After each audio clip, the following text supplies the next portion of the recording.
I grew up in central Auckland, Ponsonby, in the 1970s, 80s, and music. My father loved music. He had been a drummer in the 60s, sort of playing shadowsy kind of surf rock. The band was short-lived, and I think their only gig, they maybe got too drunk after they set up their gear and didn't actually play that night. But there's lots of good photos of his drum kit with beer bottles resting on the floor toms and things. But so he was very into music and very passionate about it. He always had a pair of drumsticks too that he'd play on all sorts of parts of the furniture, and I sort of took that on board. My mother had an old nylon string acoustic guitar that was bought for her by her mother, and she would play that, but only really when I was very tiny. So there wasn't music being made in the household, but I had a tall mono speaker that my father made, and with an old MOSFET amplifier and a record player on top, and that was in my room, and I did spend a lot of time sitting on the floor, staring into that mono speaker, listening to children's records, and lots of Swedish children's records. My mother's Swedish, and also Frank Zappa, Fleetwood Mac, Bob Marley. We had Burnin' by Bob Marley and the Wailers, and Fleetwood Mac Rumours, and that I was totally fascinated by, just the music and the words and my misunderstood lyrics of the words and what that could mean. Get up, stand up to the light. What does that mean? We'll never know. And the drum fills and stuff. So listening to music was a big part of what I would do, even before I was able to flip over a record. I used to wait till one side was over, and then I'd shout out to my mum, andra sidan, which means the other side, and then she'd come in and turn the record over and listen some more. So yeah, it was big, and the other thing was going to primary school and encountering music outside of that limited kind of record collection that we had, and traditional lullabies and that sort of thing, which was mainly Swedish stuff. It was all Swedish stuff, but going to primary school and encountering like Cook Island drumming at assembly and stuff, and that was like, whoa, this is completely different. I mean, this is not a mono speaker, this is a whole little school hall filled with the sound of these drums and these big however many gallon water plastic containers that are doing the kind of bass drum sound, and the cabin bread biscuits and stuff, and that was completely transfixing. And that's kind of the first time I remember experiencing music as music. It was like, whoa, these kids are doing that, and that's making this music, and it's happening right now. It wasn't that kind of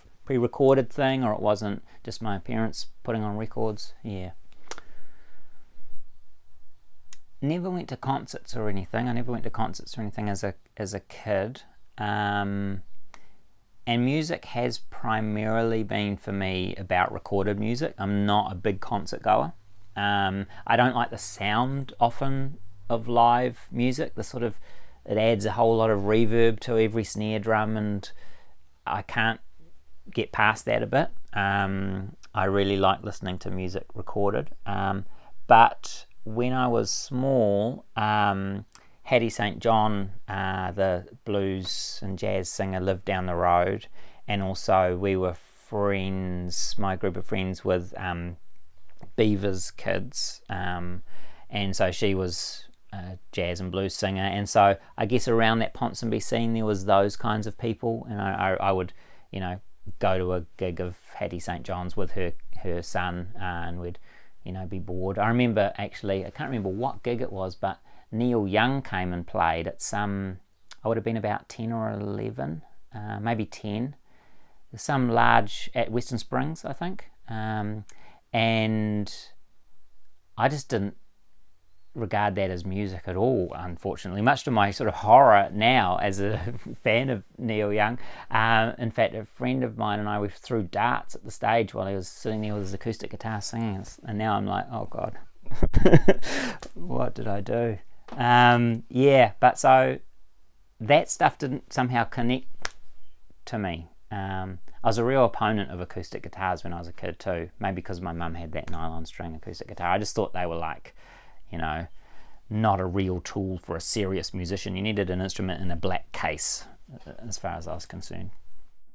I guess from my first piano lesson, I got pretty intense about music. I just decided after that piano lesson, yep, this is what I want to do. I'm going to be a musician. And I'd get sort of teased at school, oh, you want to be a musician like Mozart, which is pretty mild level teasing, really. But anyway, that's what people said.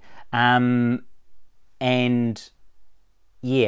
what I did is I set up around the piano kind of like a tool shed. I got all my toys that were vaguely musical instruments, like a little toy xylophone, and I put nails up on the wall behind the piano and traced around a line around the xylophone. It's like that's where the xylophone tool goes, and this is where that bamboo flute goes. And so I kind of built kind of what you see around you, but as a 10-year-old after my first piano lesson. And among those tools and toys and things that I accumulated as part of my music doing was an old reel-to-reel tape recorder that had been sort of made redundant through technology, and also an old cassette dictaphone that my mum had used for work as a translator.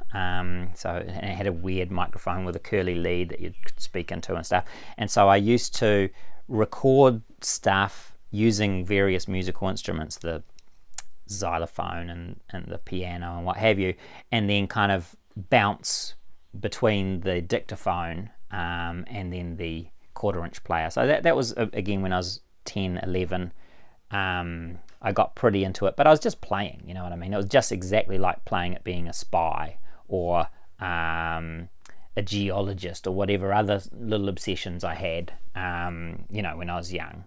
I was just fooling around. And thank goodness YouTube didn't exist in those days, so I didn't then post it to YouTube for it to, be out in the world for all eternity.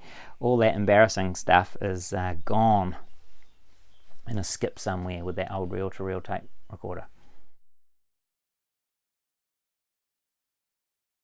Coming to play with other people was a difficult process, partly because I was so into music and had no idea about what I was doing, and had no idea about dynamics with other people. I was a kid, and and that social stuff has never been my intuitive suit. But anyway, I knew that music involved collaboration with other people, and I was excited about the possibility, and I wanted to form a band when I was 11, but I had just been through the process of getting so into music and so obsessed with it that all my friends were like, forget about him, he's just going to talk about synthesizers the whole time, and this is so boring, so I kind of lost all my friends and found music.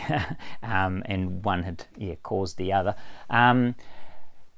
So then I had to kind of reach out and find people who might want to do music with me. So I asked around at intermediate school about who played music, and I heard that Nick Atkinson wanted to play the saxophone, but he didn't have one, so he was just interested in whether I had a saxophone sound on my synthesizer because he was into saxophones. So that conversation sort of died. Ben Shasha, so these are all later Supergroove members, I asked him, I believe, but I think the story was that he thought it was some trick so that he would be stopped from escaping in Baltiggy. We were playing Brandy, and he thought it was like someone had sent me to ask if he played an instrument so that while he stood still, he would be hit with the ball. So it was all a complete flop, basically, trying to reach out at that age to form a band.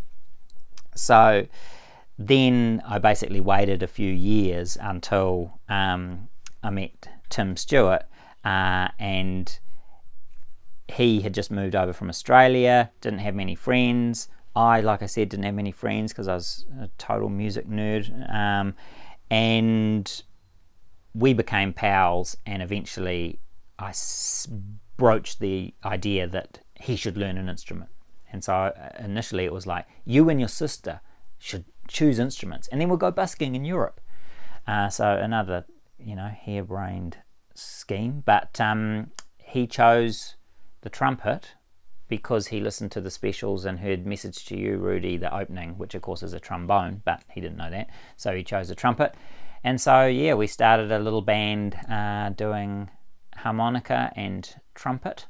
And we also recorded some raps on that reel-to-reel player, a rap about the whole history of the world, starting from 55 BC and going up to the space age. That also was very bad. And that was kind of the first steps into what would become Supergroove. Well, the early days of being on stage with what would become Supergroove, and then we had a bunch of names, the rhythm section, which was ironic because we didn't have a drummer, but we didn't even really know enough to know it was ironic, I think.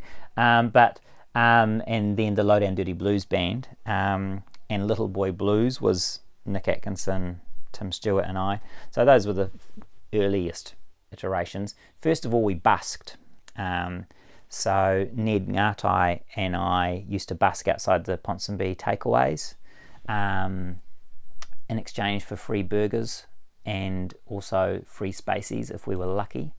And one night we both clocked Street Fighter and stayed at the takeaways the whole night and actually slept there, and then made toasted sandwiches at 6 in the morning on the grill. So that was pretty cool. But anyway, so busking was kind of where it started. Tim and Nick and I got kicked off the cenotaph by a very offended war veteran, saying that we'd dishonoured the souls of thousands of dead soldiers by standing on the cenotaph and busking, which of course, I wouldn't do it now, but we didn't really know what the cenotaph was. We just thought it was, something to do with the glorious dead. Thought it was like that band from California or whatever. They're Grateful Dead. But anyway,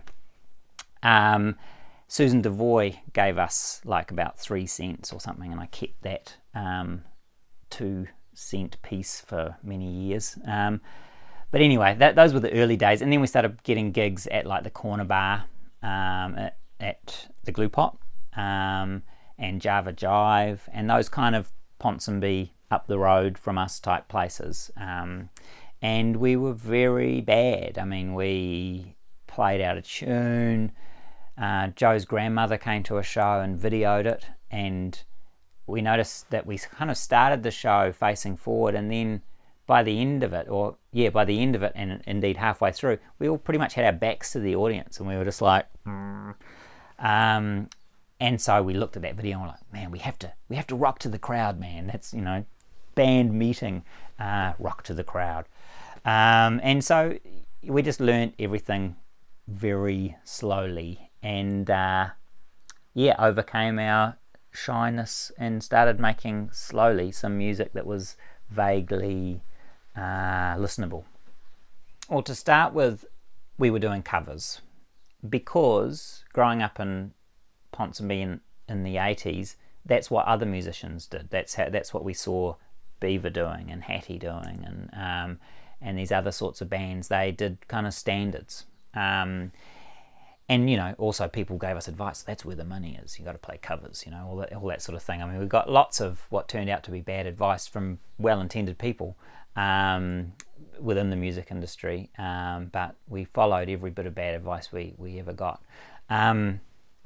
So we started doing covers, but then I guess when you're in a band, there's a certain number of people, and it's a bit like a Venn diagram. There's a place where all their musical interests and tastes converge. So we're all into separate things, but there are these things that we all share as passions.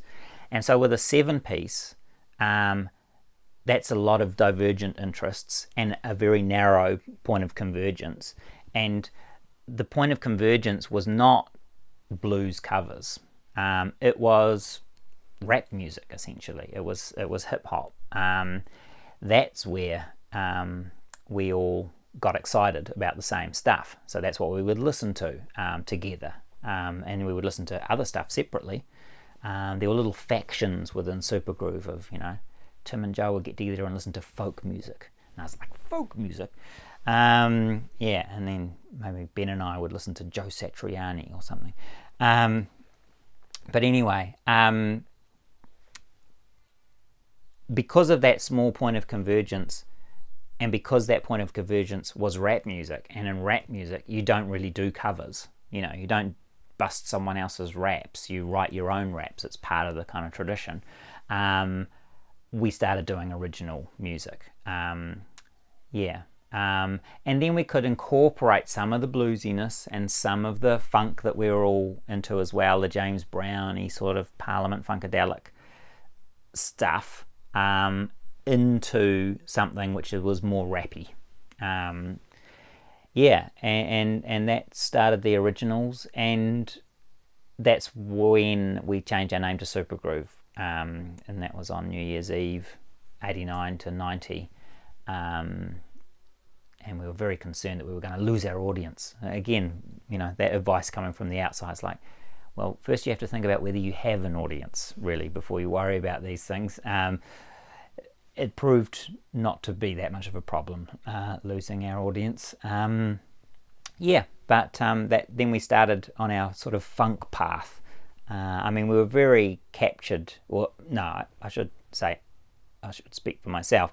I was very captured by the whole imagining of the funk world that George Clinton had created with Bootsy Collins and Bernie Worrell and those guys. The kind of cosmic nature of it and the political nature of it was totally fascinating to me, and reminiscent of Frank Zappa and stuff from my childhood. I really loved the artwork, all those hand-drawn covers of George Clinton albums and stuff like that. And so that meant our original music sort of took this path of being way more out there, I guess, than it was when we were doing blues, which felt much more conservative, partly because the blues covers scene in central Auckland, it's quite well defined, and what you did and how you did it and what was good and what was bad, and the whole concept of funk sort of freed that up. It's just like, do whatever, as long as it's funky. There's no point where it's too far. I just wanted to be doing music all the time and didn't care about anything else, and I had totally taken on board, unanalyzed, whatever kind of cultural norms governed the process of a life spent making music. So what I mean by that is, if that means you have to be a rich and famous celebrity, yes, that's what I'm doing, because that's what a life in music is. It's being a rich and famous celebrity, and I think that my uncritical coupling of those two things, a life in music and success as a music industry rock star or whatever, became very problematic very early on, and really buggered up making music for me for a good few years.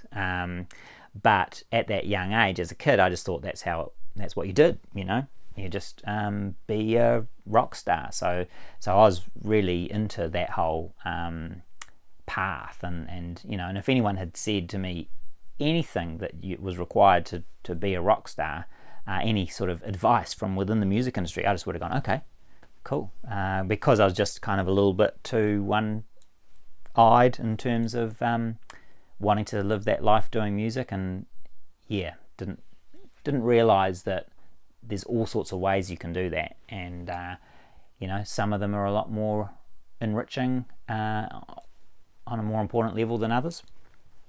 One of the things with Supergroove is I think that we never felt that what we did was really good. what we did start to notice is that we started to become good live. So we started to be able to create a vibe with our performing together and with the audience that was exciting for all of us, the audience and the band. And that was a huge thrill. It was like, whoa, this is cool. That gig went off. All that sort of thing. That was a great discovery. We didn't know quite what the ingredients for that were, apart from giving it your all and being super passionate about it and really laying it on the line. And that's kind of haka style, you know what I mean? Like, you don't hold back, you leave it on the stage, as Shay sometimes says. And that became totally our way of doing live performance, and that was an exciting thing. Musically, we never were as confident, you know what I mean? Like, we never wrote a song and went, that is so beautiful, or that's amazing. We always thought, oh, there's room to tweak it here, and that could be better, and that's passable now. And so we were a bit more critical of ourselves in that regard. And that's why when we came to make the Traction album, we reworked all the songs, we changed a lot of lyrics, and really fussied around with it a lot and did a lot of pre-production to try and make it good. Because we kind of felt that this was our one chance to make something that's a bit solid and has some integrity. There's a fly. Go away. There we go. See, it's psychic. So we definitely worked very hard on that album and tried to make it good. And I feel like once we had recorded that album, we felt like there was no thing we could have done that we were capable of to make it better. That's the best album you're going to get out of the 7 of us at that time. We left no stone unturned in terms of trying to make it good. And and I think I'm really glad that we made that effort, because it is kind of solid for what it is, And it was cool to see the artwork and stuff. I mean, by that stage, we'd taken control of a lot of aspects of the process. So Ben was doing the artwork and Joe was doing the videos, and we had a sort of a bit of a factory line mentality with stuff, and that was exciting. It was exciting to retain that kind of level of artistic input to the project, even when things were starting to be in record shops around the place and all that. That was a good feeling. How we approached collaboration was probably very badly, I think. But I think we approached it badly for very understandable reasons. I mean, we were super young and we were super bad at what we did, for the most part. I mean, Ben was a great guitarist. Joe was rapidly becoming an exceptional bass player. Paul Russell was an amazing drummer. It's like he was born an amazing drummer. Shay was a wonderful singer. The rest of us, who were the kind of founding members of the band, were way more behind Tim and Nick and I in learning our instruments. The instruments were much harder, saxophone and trumpet and so on. And in terms of songwriting, that became the task that Joe and I got the most obsessed with, and Joe and my friendship sort of developed in that way. But the collaboration was not done very well in that, well, for example, in the early days when we were a covers band, the way of learning the song is I would sequence up a song on a synthesizer, keyboard sort of thing, and make a cassette of it for everyone, and then say, okay, here's all the parts, just do whatever there, but that's the horn part and so on. And that's a great model if you've got a bunch of kids and you all have to learn your parts and stuff, and no one's going to be able to compose anything. But it's kind of a funny way to begin a collaborative process. It's a good thing for the school band, which is kind of how we started in some ways, but it's not a great way to like the Beatles didn't work in that way. George Harrison didn't give everyone a tape, learn your parts. And I think we kept that model a little bit, that other people had to be managed into playing the right thing, and I think that was a terrible way to look at it. But it was because there were so many of us, we were all so young, and chaos could break out at any time with the 7 of us all in a room. Like the recording studio is another example of where I think our collaborations didn't go that well.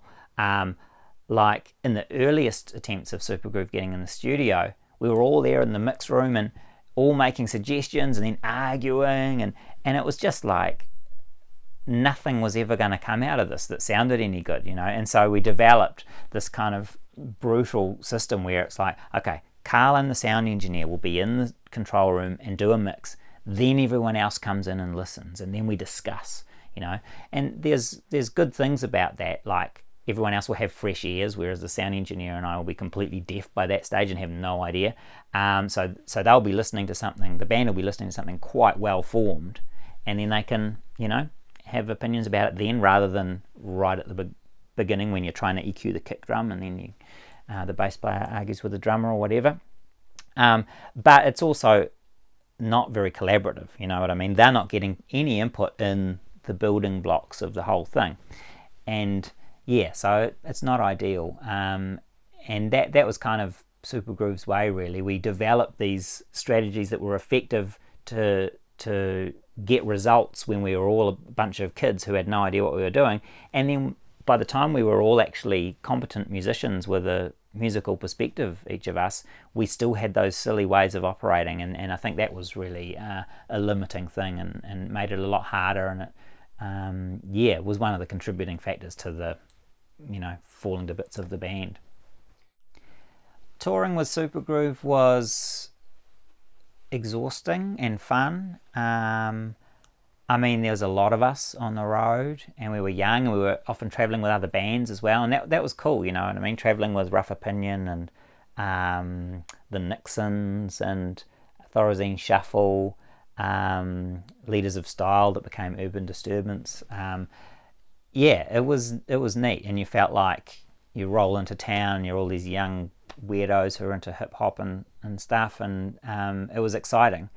And of course, towns didn't communicate constantly between one another. You know, we arrive in Dunedin, and they hadn't really had a band like us playing that sort of music with this rapidy rap style down there yet. They were all doing this much more kind of alternative guitar-y, slightly post-jangly Dunedin sound stuff, and we were as excited about that, you know. So we heard bands like Monkey Cramp and stuff. Too Many Daves, I think, was another one, and we were like, wow, this is cool, this is crazy. And they saw the way we danced or whatever on stage, and they're like, whoa, what's up with this? And so, you know, the difference between Auckland and Dunedin in 1992 was vast, whereas now, I don't know if it's quite the same with, you know, social media and so on.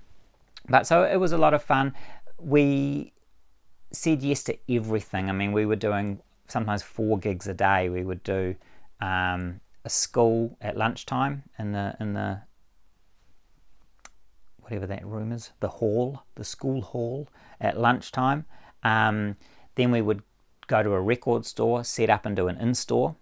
Then we would usually go off and do some press, radio interviews and whatnot. And then it was sound check and an underage show. We didn't always do an underage show, but when possible we did. And then an adult show starting at 10 that night. And then it's like, and then drive to the next small town and do the same thing again. And it was completely bonkers, really. We brought in all the staging ourselves and lights, and, you know, would transform these nightclubs that were sort of discotheques, really, into rock venues for the night. So it wasn't just going and setting up, you know, plugging into the house guitar amp and drum kit. I mean, everything to turn it into a rock venue we had to bring. and it was cool. And the audiences, it was as exciting for them as it was for us. It was totally new for us, and it was totally new for them. They were a generation who hadn't experienced that before, and yeah, it felt like we were all doing something together, and that was really, really cool. The downside of doing that style of touring, where you're just like working the whole time, is you become completely exhausted. And yeah, so when we toured the world in '95, it was definitely pretty tense, because we were all these young men growing up in close proximity, growing as artists as well as individuals, and working extremely hard, extremely tired, and having some extremely unpleasant experiences touring Australia and stuff, as well as the good experiences. And I think that led to a lot of kind of tension as well. That it was just after that the band exploded, and it's no coincidence. It was the style of touring, and the very poor idea of just constantly touring Australia, even though middle Australia, they liked it in Melbourne and Sydney, and that was really fun. But the smaller towns in Australia, they did not like it at all. I mean, it was just weird rap music, you know. They wanted something much more familiar that they were into, you know. And so that was not a pleasant thing, touring some of those places. And there was a terrible decision of, like, in the middle of the European tour, rather than pay for our airfares to go home to New Zealand during the sort of 2 weeks of the summer period when everyone stops doing anything in Europe, that would be too expensive. Just stay in England, and we'll rent this farmhouse for you called Stanbridge, where bands go. Take that, practice there, and Status Quo, practice there and stuff. And we thought that was exciting, but probably a couple of weeks at home would have been really beneficial for all of us, with our families and friends who weren't in the band, as opposed to just now live in a farmhouse together, see whether you go crazy. Oh, and here's some drugs too. Good luck, write your next album.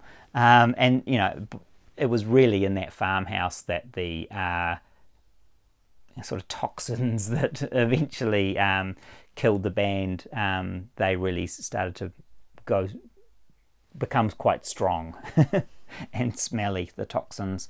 And then there was another case of and then after all this touring, you go home. So we'd been touring for 8 months, then we went home for like 4 days or something, and then we had to go back to tour Australia again. And that Australian tour, it was over. It was people were traveling separately. It was hurt feelings. It was so bad. And I remember standing in a hallway of some venue and seeing Ben curled up on the floor, saying, can't we just play and get it over with and get out of here? And every time, because I'd sort of formed the band in those earliest days, every time someone expressed some sort of discontent with what was happening on a tour or with a record or anything, I just took it completely personally. And I didn't know that was what was happening at the time, but I just felt so defensive and so hurt whenever I could see everyone was having a bad time. And on that last Australian tour, that was all I was seeing. It was just like, this is a nightmare. Everyone hates this. I hate this. And we have to do something insane to deal with this pain and this kind of personal failure. And and that's when people started getting fired in desperate attempts to try and stitch things back together, or to kind of push away the hurt. It's like, I'll dump you first before you dump me, because all that sort of thing. And that was awful. And we all feel terrible about it. And it's been a wonderful thing that in the last 10 years we've all become friends again and sort of gotten over that pain of how we bungled all that interpersonal, the human dimension of the music collaboration. And it's yet another example of Supergroove's failure to collaborate really in an effective way. We just didn't realize that making music with people, it's the people that matter, Without the relationships, you got nothing, You got a hi-hat part or something. And so ever since that time, any musical collaboration I've done, it's the people. It's about the people and the music, and that's it. It's not about the industry. It's not about success. It's not about perceptions from the public. It's not about the critics. It's not about the copyright. It's just about the other people and the music. Yeah.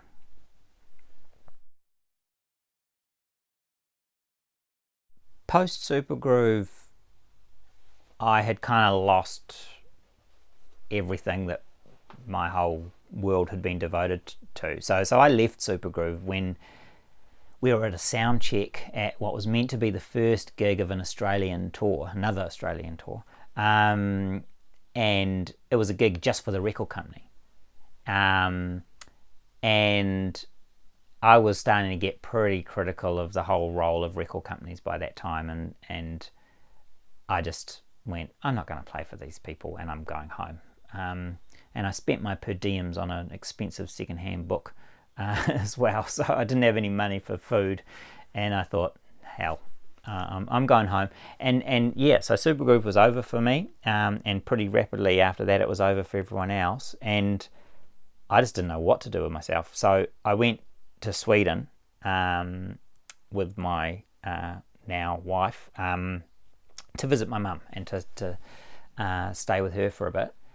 And it was during that process of just sort of detoxing from Supergroove and reading books and being in Stockholm and stuff that I thought, oh, maybe university is something I should give a go. Because I'd been getting into reading philosophy and psychology and, just sort of conceptual, buzzy stuff, but being on tour. I'd never been interested in books before being on tour, and it just became a part of a way to kill time. And when I tried to talk about philosophy and stuff on tours to, record company people and stuff, it was not acceptable. It's like, stick to music, Karl, and the Lord knows what stupid stuff I was saying too. But what I did find really interesting touring was going and playing in university towns and speaking with students, and I started noticing, that's a good conversation. And then talking to most of these people at the record company, they just want me to be a rock star. They want me to, get pissed and whatever. Yeah. And I felt this tension. And so once Supergroove exploded, I thought, I'm going to go to university, because that's where you're allowed to have those buzzy conversations about stuff. And the music industry, in my experience of it, they didn't want to hear it. So yeah, so I thought I'd give that a try, and it was a huge change from being a little touring musician, standing in queues all day to go get your ID for the blah blah, and sign up for this paper and ask permission to get accepted into that paper. And I mean, the levels of bureaucracy and stuff, and yeah, kind of Kafkaesque queues and requirements and forms. That in itself was an enormously good experience for me, because I hadn't done any of that stuff, being just a touring musician. And then the actual content of the courses themselves, I just loved it. I just loved philosophy and reading all the literature, and the university library, it's so quiet and everyone's like doing their work, and there's all this amazing information in there. And so after the music industry, I just thought that was fantastic. You get to pursue your own interests. No one's saying, hey, I don't know if writing an essay on that is going to sell many units in South Africa. It's just not about that. You just write it because you think it's interesting, and everyone thinks that's good enough. So I loved that, and I started getting good marks after I got the hang of it, and then started getting the odd little prize of a book voucher or whatever, and then scholarships. And so I went on and did my master's with a scholarship And eventually the next sort of step, if I wanted to continue, was try and get into a university and get a scholarship to do a PhD, because there's these, very clear sequence of events with university. You've done this, now you do that. And so if you want to stay, you just got to go on that conveyor belt. And so I applied and got a Commonwealth scholarship to go to Cambridge University and do my PhD there, which was amazing thing to happen, because I never finished high school or anything. I was never academically inclined. I was just into music. And so that was huge. But then I suppose the experience of being at this very fancy university where these academics are coming from all over the world and having these super high level conferences, and you're finally meeting all the people who wrote the books that you have been working off and stuff, that was a little bit of a disillusioning process, as well as a incredibly enriching one. Meeting your heroes can often be disillusioning, and especially when it's philosophy. I sort of felt like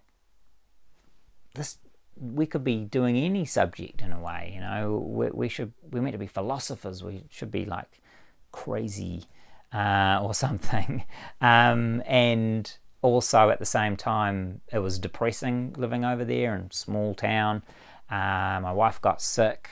My daughter was having a lot of challenges intersecting with mainstream schooling, and received her diagnosis of autism over there, and that had a lot of challenges associated, just practical challenges in terms of child rearing. And when life got really tough like that, that's when music started becoming important. Philosophy was cool, philosophy was exciting, I could do it, I was quite good at it if I really tried, but it wasn't a lifeline in the way that music was to me. And so I started to take whatever money that we had left over each month from the scholarship, and it was like, okay, the two things we need to do is be able to watch a movie every night together, my wife and I, because we both love movies, and we needed that time to just like go to a different place that wasn't our life, and also buy some CDs, and it might have been one a month, and sometimes it was 2, sometimes it was 4, and I bought like the last CD Walkman for sale in Cambridge, because I didn't know about any of this new music technology or whatever. That was just sort of starting to happen, I suppose.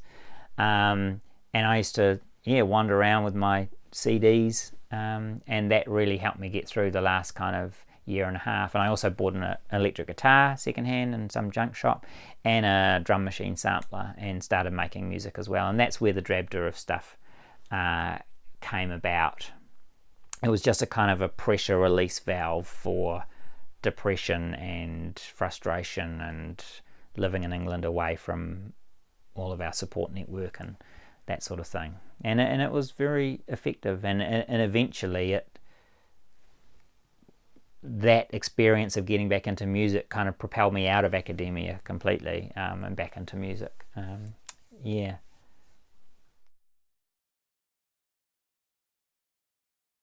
Well, the nice thing with that new perspective, where you didn't worry about reviews or sales or perceptions or the business or whatever, was it frees you up to do absolutely anything. The stuff you make doesn't even have to be technically competent. And so for me, with the Drab Durifs, it was just completely throwing out the rule book in terms of how we did everything. So people would say, oh, you can't do EPs. EPs don't really sell. They don't get reviews, EPs.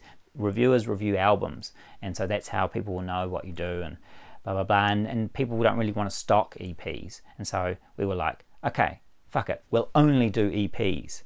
And don't want to do 10-inch vinyl or whatever it is. I mean, we just did everything however we thought was fun and exciting, and then a few years later people were saying, people don't do albums anymore. You know, a lot of bands, they just do EPs, and it's like, oh, really? So all of that kind of wisdom is just kind of after the fact, really. It's a bit like musical theory. You know, we can look at what Bach did and explain it in all these different ways, but maybe to a certain extent Bach was just following, you know, his own musical perspectives. That might be totally false. According to some people, Bach was doing exactly the opposite and writing completely theoretically.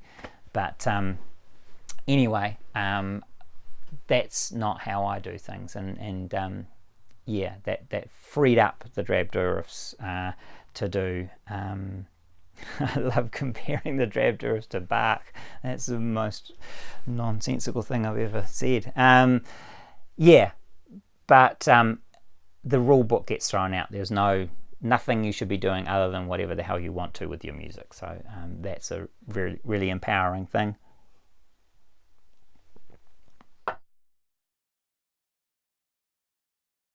Towards the end of my PhD, we had to make the choice of whether to go back to New Zealand or not. I mean, most people are pretty keen to stay in that academic world because it's so exciting academically. And also there was the possibility of applying for a job in Toronto, and I was being quite strongly encouraged to apply for that job.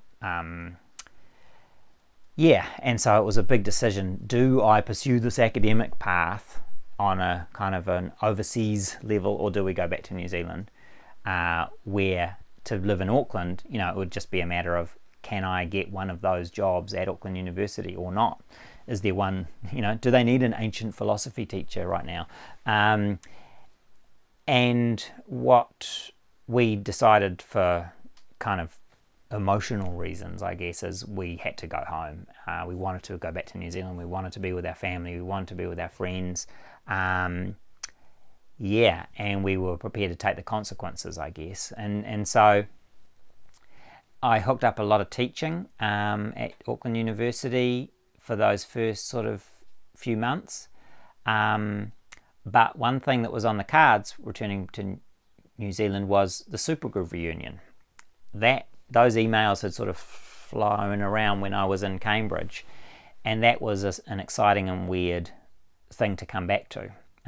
So a few months after we got back from Cambridge, yeah, I was in rehearsing with Supergroove, and we were getting ready to do a show at the King's Arms, and that was a huge thing. We hadn't been in the same room, the whole of us, since half the band got kicked out of the band in a lawyer's office. So yeah, it was a huge thing, and it was a very positive thing. But me personally, I guess my musical path, I was excited about the possibility of making some of this new crazy music, which was the Drabdurovs, and with that, Joe from Supergroove had encouraged me to upload the songs to MySpace, which was happening at the time, and yeah, that meant that I could sort of direct people to the MySpace. I could say, oh, if you're interested in playing bass on this stuff, here's the MySpace, see what you think of it. And it meant I didn't have to kind of collaborate once it was already too late. People could make their own choice about whether they liked the music or not. And yeah, I was super lucky that Marcus, Joyce first, and then Lucy Stewart, who I met recording the Vietnam War stuff, and then Michael Spearing, and then my sister-in-law Kiwi McFeehan. They all kind of came on board and were really enthusiastic, and that was just awesome. Like, it was such a cool bunch of people to make music with, and yeah, it was just super fun. And it was totally, we could play 3 times a week or take a month off or whatever, and it was just totally, we wrote the script of how we were going to do it, and we self-recorded and we self-funded things. And yeah, it wasn't until the very end that sort of companies were involved, and even then they weren't heavily involved, and so it was a really great sort of liberating music making thing. And what I was just so completely blown away by was how people liked it. People came to the shows, and I mean, when I was writing that stuff by myself initially, I thought, okay, in a room of 100 people, 5 people might be able to handle this, and the rest will be like running for the door.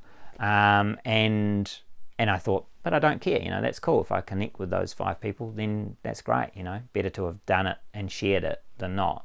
But yeah, it was actually like people enjoyed it, and that was a really exciting thing, like people dancing and feeling that release that I felt when writing it, and that was, it was really cool. And I thought that, having been in Supergroove would be a real, I don't know, and doing something different would be a real problem or something. I don't know.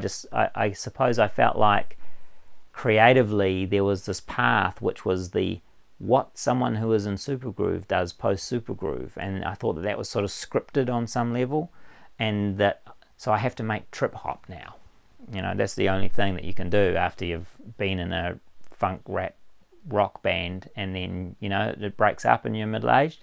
But I didn't want to make trip hop, and weirdly I wanted to make strange surfy sort of punky rock and rolly stuff. And it was amazing first telling myself that was okay, and then discovering that no one in the audience comes up to you and says, shouldn't you be making trip hop? You're a middle-aged ex-Supergroove member.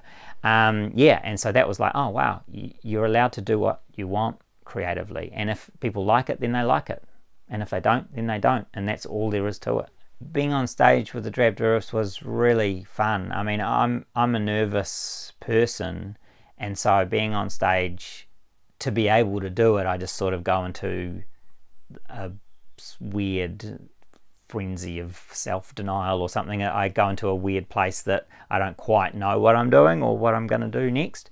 And so was very fun after years spent in university libraries and seminars and conferences and waiting for your turn to read the ancient Greek text and translate it and say your thoughts about Plato. I mean, as much as I loved that world and it was amazing, putting your head inside the kick drum or whatever while it's playing, that's a different kind of buzz, and there's a different kind of freedom there. There's not very formal etiquette and stuff, and so performing the Drab Douriffs material personally was great, and they were such a great bunch of people. Performing with them was cool. I mean, they're just, it's so exciting to share a stage with them because they're all so such characters and have so much energy, and they're such great performers and great musicians. So it's really cool. And I guess the difference for me between that and Supergroove was we'd all grown up together in the same sort of area, same generation, all guys, and so as different as we are, there was kind of a shared perspective on some level. We went to similar schools and stuff, whereas the Drab Douriffs, very different ages and backgrounds, and that randomness kind of energized things and made it cool. You just had no idea what someone's musical perspective was going to be on something, because they were younger than you, or older than you, or whatever. So it felt very wacky, and that was a really positive thing. A nice change. I mean, the nice thing about Supergroove, by contrast, is it's more like a platoon or something. It's kind of that band of brothers kind of thing. You're all just so connected and so a team. But it's different. Every collaboration is different, and that was cool to discover that, because I'd only ever collaborated with those Supergroove guys. With the Drab Douriffs, I don't know what musical taste we have in common. I mean, it was just so kind of chaotic and intuitive. It just sort of happened, yes, with Super Groove, everything was this hard one thing where we had to teach ourselves and each other how to do this. With the Drab Durifs, it all just kind of fell in a random heap, and everyone just went like, that's good enough, cool. Everyone in the band, was like, I believe in that, and that was, it was great. I wasn't even sure if it was music half the time, but it was. But it was just very natural. Didn't have to think about it. It was cool. Holding those Drab Durifs creations in my hands was super exciting. And I think it was because we'd just done it from scratch ourselves, you know what I mean? As certainly that first 10-inch, we paid for it ourselves. I had to take a 10-inch record cover down to the pressing plant, and sort of we pulled it to bits so that they could make a cutter for a 10-inch album cover, because I'd never made 10-inch album covers before. So it was really hands-on in that way. I had to look up where you get 3D glasses from and order some online and all this sort of thing. So it was incredibly satisfying to have those 10 inches arrive. But it was the same with the CDs. That's the funny thing, is the first Drab Durif CD that we got pressed, and the ink didn't dry properly on the covers, and so it was all a bit smudgy and weird. You could sort of scrape it off with your nail. Because it was just us doing it, it made it so much more satisfying. And I think that was one thing I learned comparing that process with the Super Groove process. The Super Groove process, yes, we'd done the videos, yes, we'd done the artwork, but to get into the studio, we had to have this massive big record company funding the whole thing, and that just took some of the fun out of it.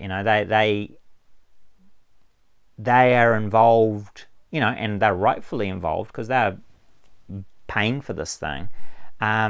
But the more they were involved, the less fun it was. And so the Drab Durifs, whenever we made something, basically it was just us making it, and that made it much more fun. And that was the fun time with Super Groove too, was those early days of doing shows around Auckland and tours around New Zealand. And the more professional it got, the less interesting and fun it got.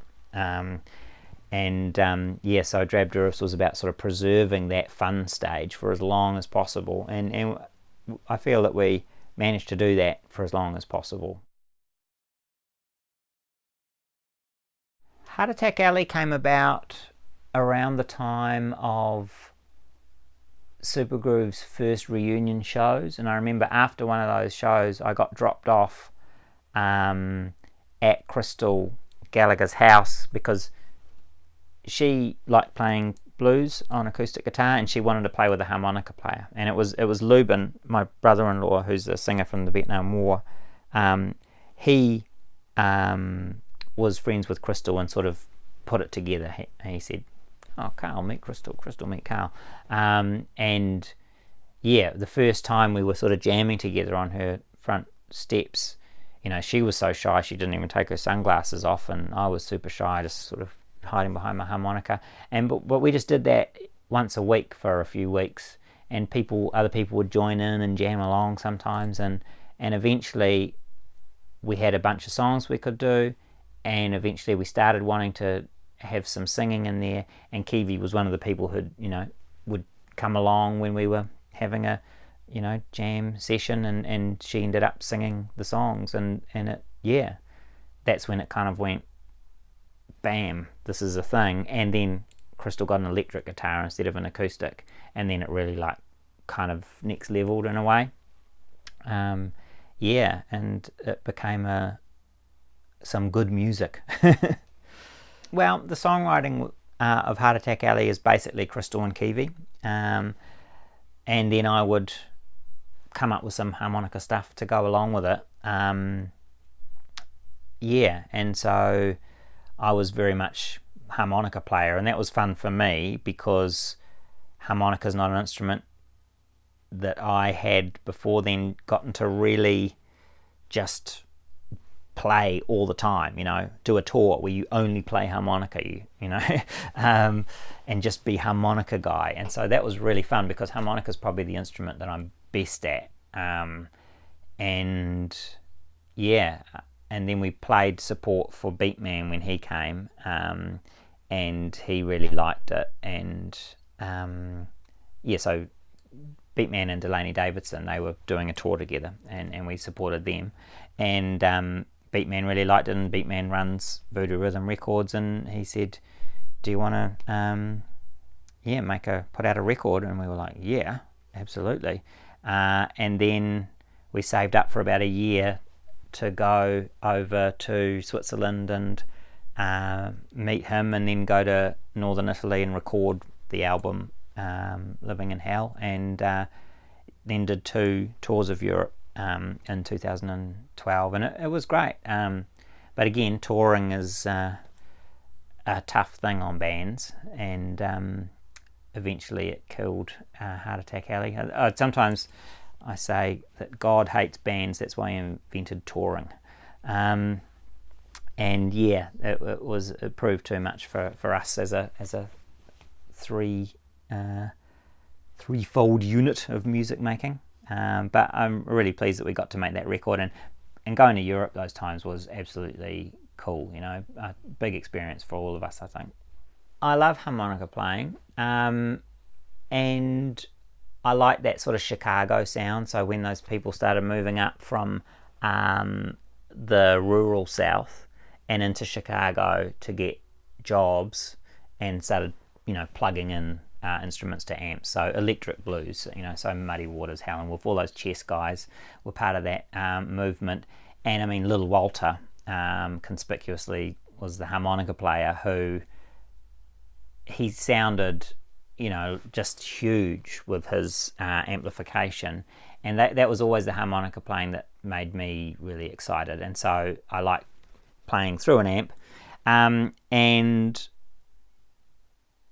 my big influences were not so much harmonica players as guitarists. I think that Little Walter, who's like the god of harmonica playing, his big influences were sax players, I think, because he grew up listening to music where tenor saxes had all the kind of lead instrumental roles, and so he played a harmonica a bit like a tenor sax, and he got those low sounds out of it, low tones, instead of just high kind of piercing sounds.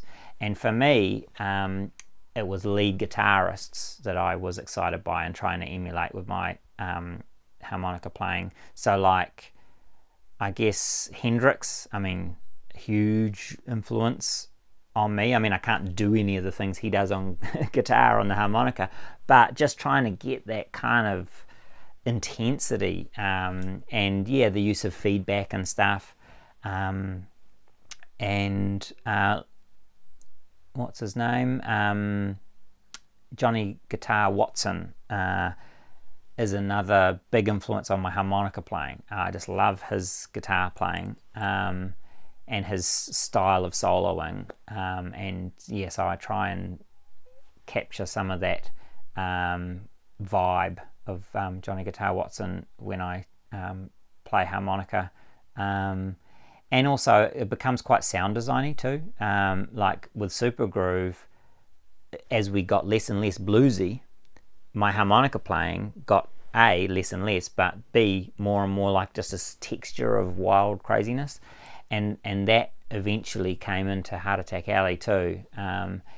The more we played with Heart Attack Alley, the less technical my harmonica playing became. When Crystal and I were first jamming, it was really noodly and intricate and skillful, but by the time we were touring, it was raw as, and really kind of visceral and emotive and out of tune, and like, oh, is that harmonica playing? I don't know anymore. And that kind of spoke to the whole approach with the music and Heart Attack Alley, for me, with Kiwi's singing, like she's screaming her head off, and it's like pain, and it's, yeah, it was a powerful kind of band. Queen Neptune came about because Heart Attack Alley had broken up, and Kiwi and I still wanted to do some music, but obviously we didn't want to just kind of try and reconstruct Heart Attack Alley, because that had gone south, so as bands do, with hurt feelings and confusion and all the rest of it. But Kiwi was living down here in Thames at that time, and we were listening to a lot of sort of synthesizer music, old synth poppy stuff from the 80s that she didn't grow up with, because she's too young. And yeah, she got quite into that. And so initially Queen Neptune was her and I just mucking around in here in the studio, fooling around with some of her songs and seeing if we could take a synth pop approach to them and see what would happen. We hit a snag when we tried to work out whether we could play any of this stuff live. We got a gig offer and it was all in the laptop, and we thought, well, we don't really want to have a laptop on stage, and what will I be doing? And so then it kind of dried up. We kind of didn't know what to do with it. And then early 2016, we started, the two of us, jamming with Andrew Halford from Mothers of Darkness, and that was really fun and very fruitful musically. And we started doing a few, or sort of fooling around with some Queen Neptune songs, and it meant that we had a few more keyboards to actually be playing live, and then it was like the penny dropped, and it's like, oh, we could do Queen Neptune songs with this setup. And yeah, we also booked a show for that 3-piece, but then Andrew life sort of intervened and he couldn't do the show, but Kiwi was still keen to try and do some sort of performance at the show, so her and I quickly got those Queen Neptune songs together and played the show, and that was literally the start of it. Yeah, it just has sort of proved really fun and great for me as a keyboard player to finally be able to do synthesizer-y stuff and drum machine-y stuff that in the 90s, you'd sort of be nailed to the cross if you brought out a synthesizer or a drum machine. It's like, use real drums, man, and yeah, it was all about guitars and wah pedals and all that sort of stuff. Yeah, so it's been really cool to be twiddling knobs in this band. From what I've been saying, you can probably get the vibe that Supergroove started off very unreflective in terms of how we did and went about things, and that we paid every consequence for that. We mucked up our relationships and so on. Then Drab Durifs was much more, let's just do the fun stuff and not the boring stuff. And Heart Attack Alley was a similar sort of approach, just keeping it real and not kind of making it turn into something that it isn't or doesn't want to be. And Queen Neptune's even more extreme. I mean, it's just so about the art practice and not about anything else. So I guess doing a tour would have to be part of that art practice, and we just have to see if it seems like something that would be fun at the time. I mean, I do like the idea of the nice thing with being on tour is you get so good at what you do, and that's really appealing to get really good at synthesizing live and running drum machines and stuff. Yeah, because I've never done that extensively live before, but who knows.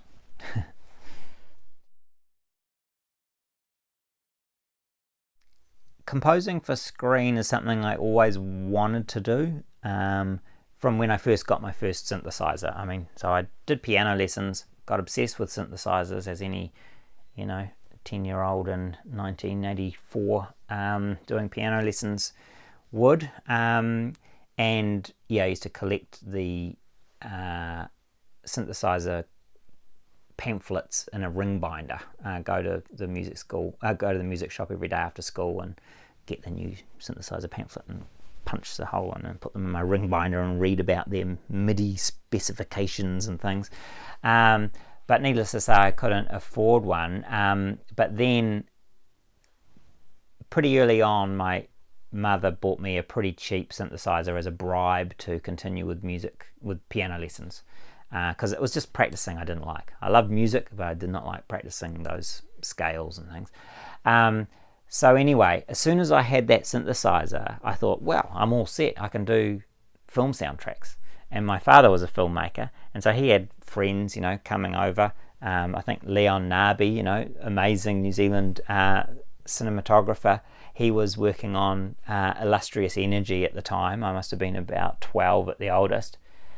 And I remember him coming over for dinner, and I was practicing my synthesizer, and he talked about who he was getting to compose the music for it. I can't remember who it was. It was Wayne Laird is who it was, who's a great composer, does a lot of cool stuff. But I thought, as my 12-year-old self, I thought, why isn't he getting me to do it? Can't he hear what I'm doing on the synthesizer? It's like, meow, meow. What more does he want for his film? I don't know anything about this film, but I know that meow, meow is exactly what it needs. So I was pretty into that whole thing, but totally ignorant. And anyway, when I was 16, my uncle, who was working at an ad agency at the time, got me to do a jingle for cat food. And so I had to go up to the music shop that I worked in and would vacuum in the weekends and borrow a sequencer off them and learn how to use this sequencer and sequence up something for this cat food thing. And I really was passionate about doing that stuff, but I didn't know much about movies, and I didn't know much about storytelling, and I was very ill-equipped for the whole thing. But gradually I got into doing documentaries, because my father had made documentaries. I became someone who people knew they could get some cheap music from. People within the industry, it's like, oh, we'll give you $800 if you make 40 minutes worth of music.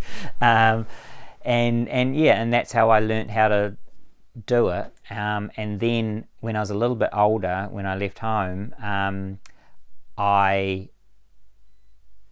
lived with my now wife and a flatmate, and they were total movie nerds. And Joe from Supergroove, who's a director, is a total movie nerd, and they kind of taught me about movies, and we just watched 3 films a day for months and months and months and months, and going through every cool film ever, from silent movies, and that's how I got the bug, really, of loving films. And yeah, that combination of knowing that I wanted to do music, and knowing that I wanted to watch films all the time, and then coupled with my university education, which sort of made me a bit more able to communicate about stories and narratives and ideas and stuff. That sort of set me up quite well for doing it. And since I got back from England, that's been how I've been making my living. And I'm very passionate about it. I watch films all the time, and I buy movie soundtracks, and I'm a super nerd when it comes to all that stuff. It's a very good job for me. I really enjoy the fact that filmmaking is so collaborative. It means that every project's different, and it's not about what do I want to say, what's my next album going to be. It's not all, there's no ego in it at all. It's just, how can I help with this musical challenge? What kind of music do you think would be good? Here's what I think might be good.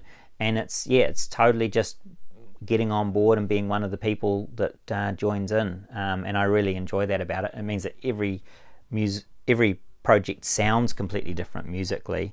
Every project also has a different approach to the use of music. Some might be, we're just going to have 5 cues, and it's just these drones that come in as like curtains between acts. And others, it might be there's wall-to-wall music, and it's totally literal, and it's, if someone's running, it's and if they're crying, it's and I love that about it. And it's just such a special thing to be allowed to make music along with these pictures, which has got these actors reading scripts that they you know, these scripts have been worked on for months and years. These actors are putting everything into it. There's costumes, there's makeup, there's lights, there's cinematography, there's art department, there's all of this. And I get to make some music that plays at the same time. And that is an amazing privilege, I think, to be able to add to that experience in that way. Yeah, I really think it's enormously great. Music had taken on a new role when I rediscovered it later in life. So when I discovered it as a 10-year-old, it was just, this is exciting. I just relate to this. I don't know why. I just want to do it all the time.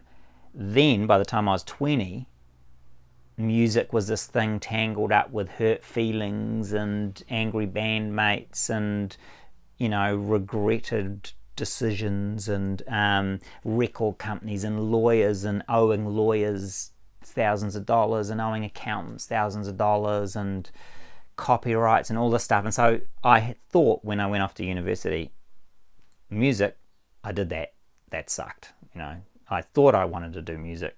Music is a nightmare, is what I genuinely thought. I didn't even listen to music for about 3 years at all. I just didn't want anything to do with it. But then rediscovering it when we were living in Cambridge and having it be a real lifeline like that, like, oh, music actually speaks to me in a survival sort of way. Like, I'm so glad this person made this record because I can keep on maintaining because I can listen to this record right now. And that made me really appreciate just music as this thing where someone just takes the time and records those songs or writes those songs or comes up with those chords or whatever it is, and then they commit it into a form that other people can enjoy. And that is what the process is about. It's not about record companies and sales and success and the press, and that's not an important part of it, is how I came to see it. It's about people making music because they kind of have to, and sharing it because they want to or because they're good-natured, and then us listening to it and enjoying it. And so that was my new perspective on music, I guess, is that that's what music is about. It's not about anything else than that, and I've really kept that perspective ever since, and it's been a really beneficial process for me, being able to distinguish between the music industry and making music as a human activity, and even recording it and listening to it as a human activity. And that stuff I'm totally committed to. With the music industry, I don't care what happens to it, you know. And that was a big change from when I was young and believing every truism to do with the music business that was, you know, given to me.